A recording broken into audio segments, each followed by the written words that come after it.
இன்றே டவுன்லோட் செய்து உங்கள் ஃபேவரட் ஷோக்களை என்ஜாய் பண்ணுங்க. மித்ரா, என்ன பண்ணிக்கிட்டு இருக்க? இப்ப எதுக்கு இவ்வளவு பயப்படுற? நான் தான் பாட்டுக்கு எதுவும் ஆகாதுன்னு சொல்லிட்டேன்ல. நீ இவ்வளவு டென்ஷனா இருந்தா எந்த வேலையும் நடக்காது. நீங்க சொல்ற விஷயமே எனக்கு புரிய மாட்டேங்குது மேடம். பாட்டுக்கு ஏதாச்சும் ஆயிருமோன்னு எனக்கு ரொம்ப பயமா இருக்கு. எதுவும் ஆகாது. முதல்ல மாத்திரையை தேடு.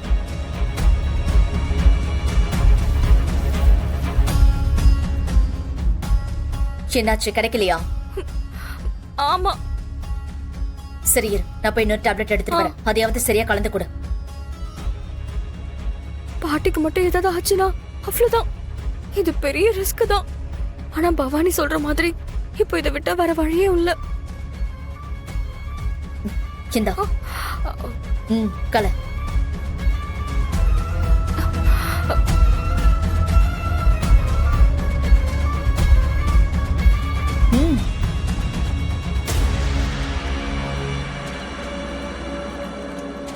இந்த டம்ளர்ல இருக்கிற ஜூஸ் மட்டும் பாட்டிக்கு கொடு.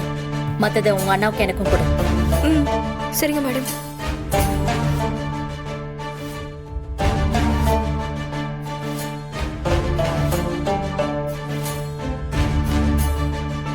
மேடம், பாட்டிக்கு ஏதாவது ஆயிடுச்சுன்னா பெரிய பிரச்சனை ஆயிடும் மேடம். சுதாகர், நான் தான் தெளிவா எதுவும் ஆகாதுன்னு சொல்லிட்டேன்ல. அப்புறம் எதுக்கு தேவையில்லாம பயப்படுறீங்க? நீங்க 2 பேரும் கொஞ்சம் கூலா இருங்க. பாட்டி கூடவே தான் நம்ம இருக்க போறோம். உங்களுக்கு எதுவும் ஆக நான் விட மாட்டேன்.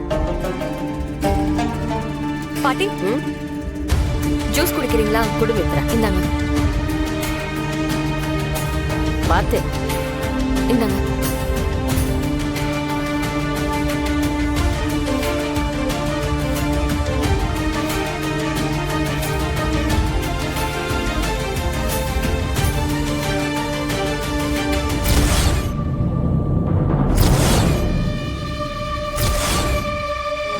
உட்காருங்க.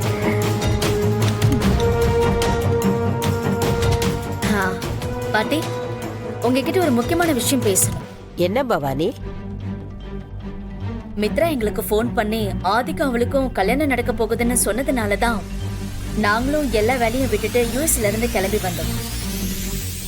நாங்களும் வந்ததுல இருந்து பாக்குறோம், அதுக்கான எந்த ஏற்பாடும் நடக்கிற மாதிரி தெரியலையே.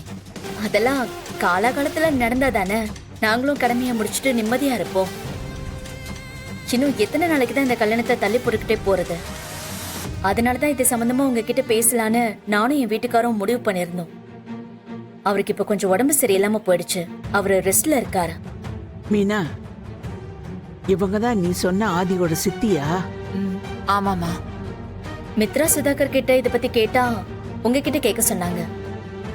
அதனாலதான் பாட்டி, நானே உங்ககிட்ட இந்த விஷயத்தை பத்தி பேசலான்னு வந்தேன்.